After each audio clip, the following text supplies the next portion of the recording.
You can change people's lives, be in alignment with your values, and be a strong, confident closer on your sales calls. In this video, I'm going to show you exactly how to grow past the 10K a month barrier in your coaching business so you can hit 50 to 100K every single month and still actually help people. My name is Peter Frumenti, and I'm a reformed sales call people pleaser. I was terrible on my sales calls. I would try and solve all the leads problems as if it could be done in just one call. I would give advice and work to demonstrate my value, my intelligence, or my deep expertise. I thought if I was just nice enough and just followed up enough, they would eventually buy. During those dark sales call days, I struggled to make enough money to live the life I wanted. And I had zero consistency in my income. It was always a yo-yo of stress and sleepless nights filled with anxiety. There are a ton of amazing coaches and consultants out there, but so very few of them have mastered the art of sales calls. In fact, most coaches absolutely hate their calls, and I sure don't blame them. Now, why am I telling you this? You know this already, but what if you could get people to close in one call and actually enjoy it? Seem impossible? Well, it's not.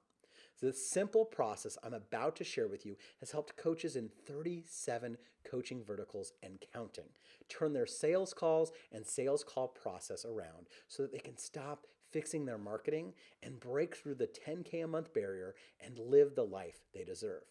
But before I explain the process, I just want to take 1 minute and tell you about the $100 million sales call mistake.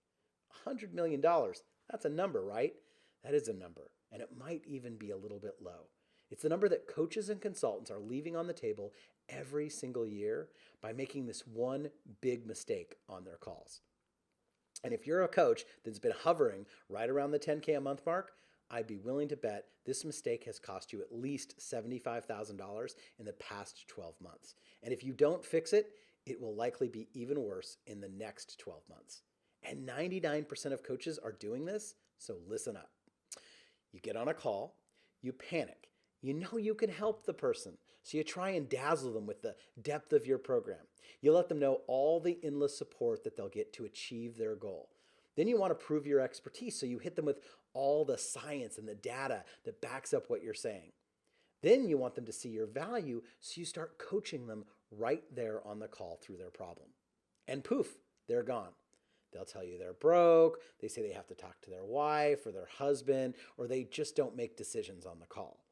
You'll set up a follow-up call, and of course, they'll ghost you. The $100 million mistake, and it's this right here. Coaching on your sales calls. So now you're stuck on call after call, exhausting yourself, pulling out every single trick in the book, watching your hard-earned and easily spent marketing money go right down the drain. This is exactly why almost all the coaches and consultants that I talk to just absolutely dread their sales calls and feel like all the people that they talk to are broke or just liars. Now, I know you're like, great, Peter, that's the problem. So what the heck do I do on the phone instead? And that's a great question. And there's an easy answer. You lead. You grab people's attention in a very specific way, in a proven process, and you lead them right to your solution. In fact, you lead them to the solution in a way that makes it seem like you invented your entire service just for them. And what's more, you must stop putting Band-Aids on a bleeding artery. Number one, no matter how much you coach people on a call, it's not enough to get them the transformation they need. It's an hour. If you could fix their lives in an hour, you wouldn't be watching this video. You'd have won the Nobel Peace Prize. Nobody can do that. Not me, not anybody. Let me explain. Imagine someone that you care about has been in a car accident. And they're lying on the ground bleeding, and you realize they've cut an artery. You know you've got to help them, and help them fast, or they're a goner. Do you let them tell you that they need to think about it or talk it over with their spouse? So when a client desperately needs your help, you have to have a process that helps them realize they have to take action now or it's game over.